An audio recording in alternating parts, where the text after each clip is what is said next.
Bonjour à tous, c'est Justine et aujourd'hui je voulais vous faire une vidéo un peu spéciale. C'est une vidéo sur ma pire habitude littéraire, c'est-à-dire emprunter des livres et ne pas les lire. Donc une habitude dans laquelle j'ai parlé dans le tag précédent. Voilà, j'ai à peu près 40 livres, j'en avais 50, donc empruntés, et que je n'ai toujours pas lu. Voilà, je suis honteuse de vous dire ça. En fait je suis tellement honteuse que je me suis dit que j'allais me forcer, entre guillemets, et j'allais vous faire cette vidéo. Et comme ça j'allais, comment dire, peut-être que ça allait me pousser à les lire, enfin. Parce que bon quand même là, faut pas les lire. Du coup en fait ils étaient dans un tiroir de mon chevet, de ma table de chevet. Du coup je les ai sortis, je les ai mis sur ma table de chevet. Comme ça je les vois, comme ça ils sont là et ils me disent lis-nous. Du coup voilà, je me dis que ça va me pousser à enfin y aller. Et là en fait j'ai séparé, enfin je voulais vous les présenter en plus, comme ça je suis sûre que ça va me pousser à les lire. Et je les ai séparés en fait, j'ai pris les non-fiction, poésie, etc. entre guillemets. J'ai pris un peu de tout dans la première section là. Et après ce sont que des romans. Voilà. Donc on va commencer tout de suite. Alors je vous dis tout de suite, il y en a que j'ai depuis 3-4 ans. Ouais. Je suis une plaie. En fait c'est pas... Ça craint en fait d'être amie avec moi je pense. Parce que du coup je vois vos livres et je fais oh mon dieu tu peux me prêter ça et ça et ça et ça et ça. Et ça fait 4 ans que je les ai. Voilà. Je suis quelqu'un d'affreux. Commençons. Alors j'ai plupart du temps de Pierre Reverdy, donc un recueil de poésie que j'ai emprunté à une amie il n'y a pas si longtemps. En fait c'est le titre qui m'a dit, puis je connaissais pas ce poète. Et il a été étudié par beaucoup de mes amis. Bon, elles l'ont pas aimé, mais je me dis que peut-être moi j'aimerais, éventuellement.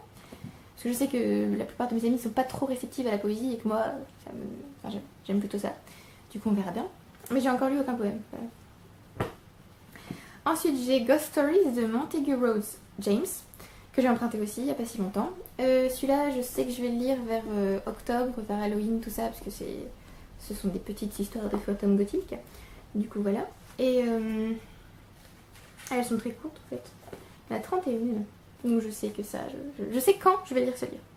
Pas les autres, mais lui je sais.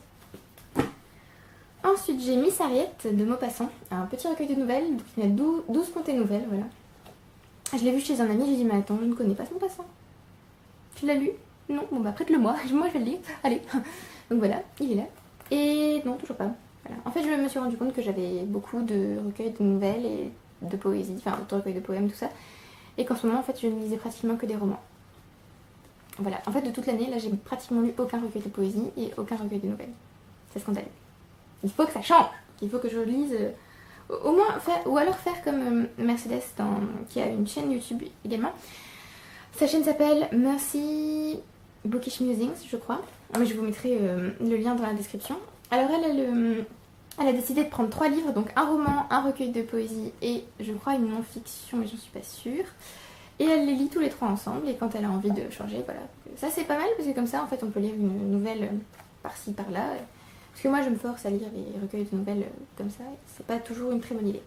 Donc voilà, une serviette de Maupassant. Que j'ai depuis maintenant 1 an je crois. Ensuite j'ai Les Filles du Feu suivi d'Aurélia de Nerval. Donc j'ai déjà lu Aurélia, c'est parce que j'ai lu Aurélia que je voulais lire Les Filles du Feu. Parce que j'ai bien aimé l'écriture de Nerval qui est un peu... Comment on dit en français? Je ne sais plus. Whimsical en anglais, mais enfin, c'est un peu étrange tout ça. Et oui, je me suis dit que ce serait bien de lire les autres Filles du Feu entre guillemets. Mais toujours pas. Pourtant ce sont encore des nouvelles donc je pourrais hein, mais non. Voilà. Et celui-là je l'ai emprunté il n'y a pas longtemps à Aurélia. Ensuite, ce livre est dans un tiroir, entre guillemets, depuis 4 ans maintenant. Ouais. Donc je l'ai commencé, hein. Voilà. Ouais. Je l'ai commencé. C'est The Penguin Book of American Short Stories, édité par James Cochrane. Et on a des nouvelles de Irving, Hawthorne, Poe, Melville, Hemingway, pardon, tout ça. Je l'ai commencé. Et je l'ai posé. Et je ne l'ai jamais repris. Peut-être parce que, en fait, oui, comme je vous dis, j'essaie de me forcer à lire toutes les nouvelles à la suite et c'est pas du tout une bonne idée. C'est pas comme ça qu'on fait, non. Donc voilà, il faudrait que je reprenne petit à petit. Peut-être entre un roman ou quoi, enfin, je sais pas. Faudrait que j'essaie. Surtout que c'était pas mal quand même les premières. Je pense que d'ailleurs je vais le recommencer parce que les premières ce sont The Legend of Sleepy Hollow de Washington Irving. Ah non, celle-là non. Après il y a The Fall of the House of Usher de Edgar Allan Poe, donc là, je suis de la maison Usher, qui est génial. Il y a Bartleby aussi de Herman Melville dans les premières que j'ai lues, mais je ne m'en souviens absolument pas. Voilà, ça fait tellement longtemps.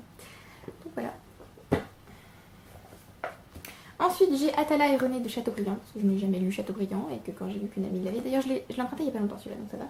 Quand j'ai vu qu'une amie l'avait, je lui ai dit oh bah tiens, je l'ai jamais lu, elle fait oh tiens, vas-y, prends-le. Mes amies sont généreuses et je suis une amie affreuse. Enfin voilà. Voilà, je ne l'ai jamais lu et oui, ça m'intéressait assez. Et puis j'aime bien, la couverture est pas mal. C'est les funérailles d'Atala de Giraudet-Tréozon. Non mais je le savais pas en fait, hein, c'est écrit là. Ensuite j'ai Le vent paraclet de Michel Tournier. C'est une espèce d'autobiographie où il parle de ses livres, où il les explique entre guillemets. Et en fait je me disais que je pouvais pas lire ce livre donc j'avais pas lu assez de Michel Tournier, c'était un peu logique. Du coup j'ai lu entre temps Vendredi ou les limbes du Pacifique et j'ai lu Le roi des zones. J'ai Le coq de bruyère. Donc je me dis que je peux quand même tenter de le lire. Ça peut se faire. Voilà, et quand même, ça doit être intéressant. Je me dis que ça doit être intéressant de lire comment l'auteur voit lui-même son œuvre. Voilà. Ça fait 4 ans que je l'ai lu. Ensuite, j'ai Presque rien sur presque tout de Jean d'Ormesson. J'ai jamais lu Jean d'Ormesson. Mais je sais pas, ce titre m'a inspiré. Et puis, quand je l'ai vu, en fait, je me suis dit oh, mais tu l'as. C'est à Oriane encore, et à sa maman, bien sûr. Donc, à Oriane, je lui ai fait oh mon dieu, tu l'as, mais c'est génial, tu l'as lu, c'est bien. Non, je l'ai pas lu, mais tu peux le lire si tu veux. Oh, d'accord, ok, donc voilà. Et je ne l'ai toujours pas lu. Mais ça a l'air pas mal et ça a l'air très court aussi. Donc... oui, il y a moyen. Bientôt, bientôt. Ensuite, j'ai Le pianiste de Władysław Szpilman. C'est une... est-ce qu'on peut dire que c'est une autobiographie? Un témoignage? Oui, un témoignage.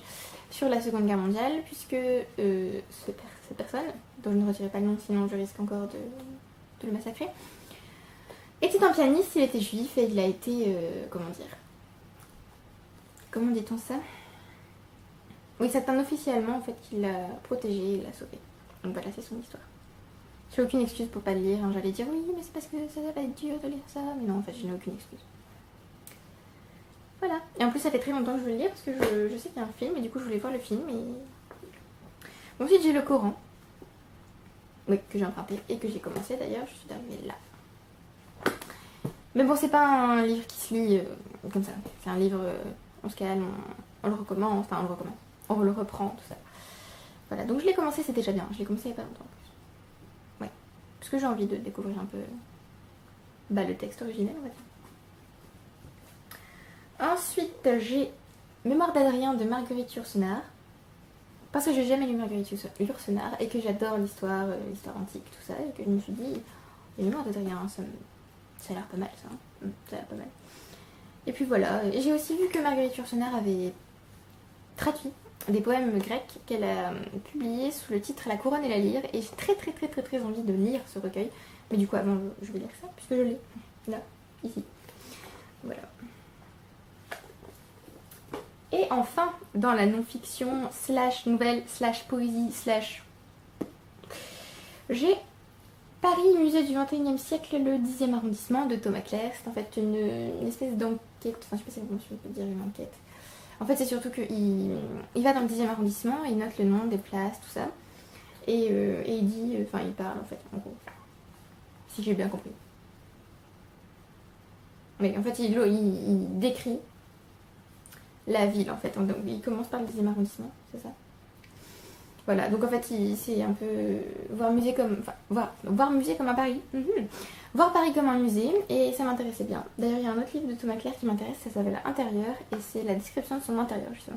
Donc ça a l'air un peu étrange, dit comme ça, mais ça m'a l'air vraiment très bien ce livre, du coup voilà.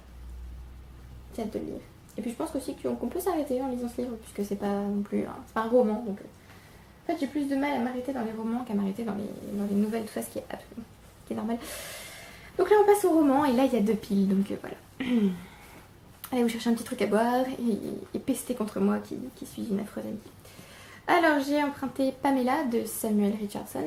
J'aimerais aussi lire Clarissa, mais quand j'ai vu la taille de Clarissa à la BU, je me suis dit waouh, bah c'est pas pour maintenant, hein, parce qu'il est vraiment énorme, il fait genre 1600 pages, un truc comme ça. Voilà, donc on va commencer par Pamela, hein. Voilà. Et je crois que le titre entier c'est Pamela of the Virtue Rewarded, c'est dur à dire. Voilà, c'est un roman épistolaire où en fait c'est une jeune fille qui s'appelle Pamela, évidemment, qui écrit à ses parents, je crois. Je ne sais même plus, mais je sais que c'est un roman épistolaire et que Samuel Richardson est un auteur qui a été adulé de son temps. Voilà. Et puis même, oui, j'ai très envie de relire, enfin de lire des classiques anglais un peu oubliés ou un peu vieux ou dont on ne parle pas beaucoup. Et je me dis que Pamela, c'est pas mal. Voilà. Donc, ça fait 4 ans que je l'ai aussi. Oui, et d'ailleurs, si ça s'appelle Virtual Rewarded, c'est parce que cette pauvre Pamela va se faire séduire. Et il va lui arriver des choses pas très cool. Voilà. Ensuite, j'ai Kinderzimmer de Valentine Gobi, prêté par Oriane. J'ai beaucoup de livres prêtés par Oriane, je vous le dis. Alors ça se passe aussi pendant la Seconde Guerre mondiale, et il me semble que... oui, la Kinderzimmer, c'est une pièce dévolue aux nourrissons, un point de lumière dans les ténèbres. Du coup, je pense que ça va être triste, ça va être violent, ça va être... ouh. Mais bon, faut que je lise aussi quand même. Ensuite, j'ai un pavé. Seul dans Berlin de Hans Fallada, que j'ai demandé à Oriane parce que je l'ai vu dans The Novel Cure, les remèdes littéraires de Suzanne Elderkin et... Ah, je ne me souviens plus du nom de la deuxième auteure, mais je vais mettre dans la description. J'ai vu qu'il était dedans. Bon, il soigne le désespoir, mais quand j'ai vu que c'était sur Berlin, tout ça, et je me suis dit que ça devait être un livre colossal, entre guillemets. Et depuis que je l'ai, en fait, il est énorme, et je le vois, et je me dis, il faudrait que je m'y mette. Il me fait peur quand même. Hein. Comme il y a 760 pages. Et c'est un film aussi. Du coup, je me suis dit qu'après, je pouvais aller voir le film. Bon, faudrait peut-être que je le lise avant quand même. Mais voilà, c'est l'histoire de plusieurs personnages dans Berlin en mai 40. De mai 40 à... Ah, je ne sais pas, mais bon, ça commence en mai 40. Ensuite, j'ai La Dame aux Camélias d'Alexandre Dumas fils. Encore emprunté à Oriane. Je pense que je n'ai pas encore lu d'Alexandre Dumas, que ce soit fils ou père. Et oui, voilà. Mais oui, je sais que La Dame aux Camélias a inspiré la Traviata de Verdi. Et il est court, donc je me suis dit que ça pouvait être pas mal. Et d'ailleurs, je vois là que c'est écrit roman autobiographique.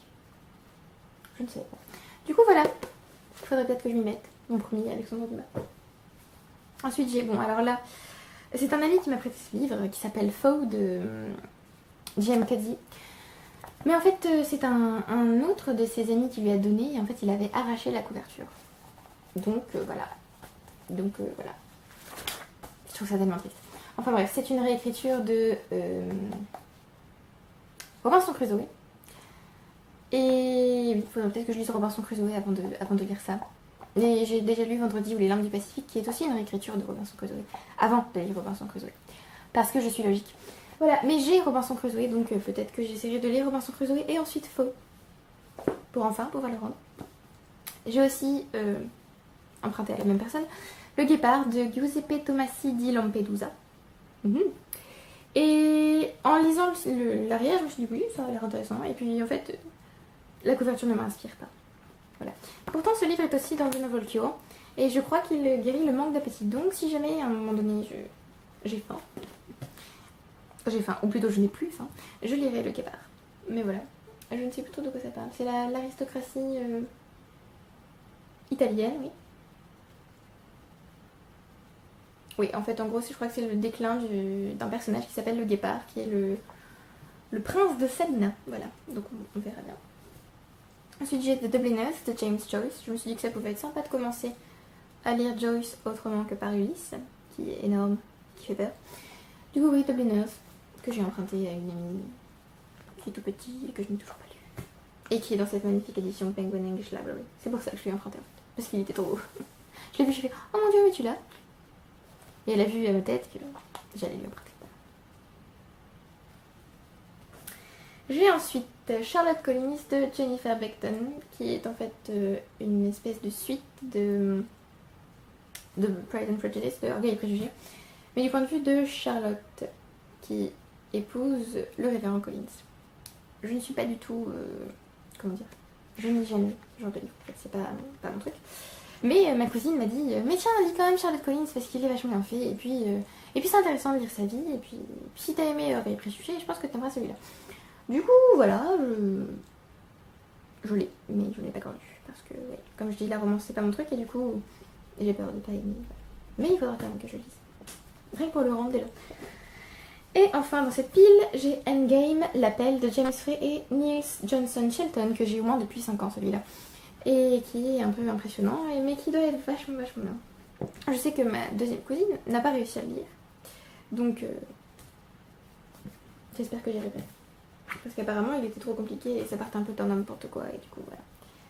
Mais j'aime bien cette couverture et je crois que le dernier tome est sorti l'année dernière, l'année d'avant. Voilà. Et dernière pile. Avouez, vous êtes heureux, c'est bientôt fini. Dernière pile. On a Échibriste de Théodore Fontaine qui est comparé souvent à Emma Bovary et Anna Karenine. Anna Karenine que j'adore. Et Emma Bovary que j'ai apprécié. Et il faut que je lise, c'est évident, mais c'est écrit tout petit. Moi je trouve que ça fait peur un peu. Mais oui, voilà. Puis ça me permettra un peu de découvrir la société allemande peut-être. Ensuite j'ai Au revoir là-haut de Pierre Lemaître qui va bientôt sortir au cinéma d'ailleurs. Et c'est aussi un peu la sortie de ce film qui me pousse à lire tous ces livres parce que je me dis oh c'est bon, allez là, va de l'avant. Et puis j'aime bien lire les livres avant de voir les films en plus. Et voilà, c'est sur la Première Guerre mondiale je pense. Enfin oui, en ayant vu, oui je sais que c'est après, oui, l'après-guerre de 14, oui. Donc voilà, et apparemment c'est très violent et un peu tragique. Mais les chapitres sont courts donc ça va. Par contre il est un peu impressionnant quand même. Mais bon. Ensuite j'ai Martha Peake de Patrick McGrath, A Novel of the American Revolution. Et en fait je me suis rendu compte il y a peu que c'était un roman gothique. J'avais un roman gothique dans mes livres empruntés et je n'étais pas au courant. C'est ridicule. Donc voilà, Gothic Mysteries c'est écrit, donc, et romance historique. Ouais, ça va être bien, ça va être bien. Ça fait longtemps que je lis, 4 ans je pense. Et j'aime bien comment il est fait. Regardez ça, c'est beau. C'est beau et je l'ai toujours pas lu. Je devrais avoir honte. Attendez, il y a aussi un autre truc. Regardez. Voilà. Donc il faudrait que je m'y mette. Donc c'est comme ça le dit, hein, c'est mystère gothique et romance historique pendant la Révolution américaine. Ça a l'air pas mal. Ce sera mon premier livre de Patrick McGrath, qui apparemment est un auteur gothique. Ensuite j'ai The House of Mirth de Edith Wharton. Je ne me souviens plus le titre. Je crois que c'est Heureux quelque chose. Mais je vous mettrai le titre en sous-titre. Je ne me souviens plus du tout de quoi ça parle, mais je sais que c'est un classique et que je n'ai toujours pas lu Edith Wharton et qu'il faudrait. Parce que j'aimerais beaucoup lire plus de classiques, qu'ils soient anglais ou français. Voilà, ça a l'air pas mal. Ça a l'air bien. En plus, il n'est pas écrit trop petit, donc ça va. Et les chapitres n'ont pas l'air trop petits non plus. Voilà. Ensuite, j'ai 2 livres de Ian McEwan. Donc j'ai Saturday et Amsterdam. Donc Saturday, ça parle d'une réunion de famille, je crois. Et en fait, le jour même, Henry Perrault, je crois que c'est comme ça que ça se dit, a rencontré un homme qui s'appelle Baxter. Et en fait, cet homme arrive à cette réunion de famille et voilà. Du coup, ça a l'air pas mal. Mais j'ai jamais lu Ian McEwan non plus, donc il faudrait peut-être un jour que je mette.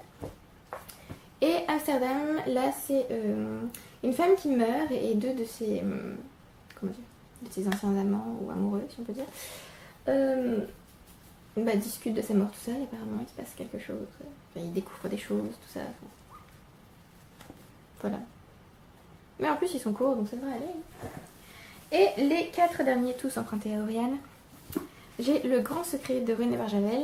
J'ai déjà un livre de René Barjavel qui s'appelle La Nuit des Temps, je crois.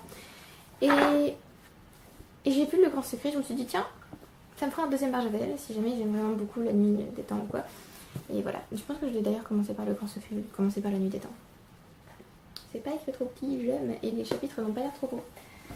Ensuite j'ai Ramsès le fils de la lumière, donc c'est le tome 1 de Christian Jacques, parce que j'adore la mythologie égyptienne et l'histoire égyptienne, je ne sais pas parler, et tout ça, et voilà. Et ça faisait longtemps que je voulais lire un livre de Christian Jacques, parce que j'ai vu qu'il écrivait beaucoup sur la mythologie égyptienne, tout ça. Du coup voilà, j'ai hâte. L'avant-dernier, c'est L'Alchimiste de Paolo Coelho. Je ne voulais pas lire ce livre avant, et puis j'ai entendu beaucoup de bien. Et puis je me suis dit que ça pouvait être intéressant quand même de voir un peu. Du coup voilà, L'Alchimiste. Voilà. Et enfin, j'ai Le Testament français et Confession d'un porte-drapeau déchu d'André Makin. Une amie m'a conseillé de lire le Testament français et quand j'ai vu qu'Oriane l'avait, je lui ai dit s'il te plaît, tu peux me prêter le Testament français. Donc voilà, il est là et je ne l'ai toujours pas lu. Je devrais avoir honte quand même, j'ai honte, vraiment. Donc voilà, ce sont tous les livres que j'ai empruntés et que je n'ai toujours pas lus. Si jamais il y en a un que vous voulez me voir lire plutôt que les autres, dites-moi, ou plusieurs d'ailleurs, comme ça me forcera peut-être à y aller et je vous en parlerai dans mes bilans lecture. Et voilà, si vous avez lu certains de ces livres, dites-moi. Si vous avez aimé cette vidéo, un petit pouce. Et sinon, je vous retrouve bientôt pour une autre vidéo. Salut!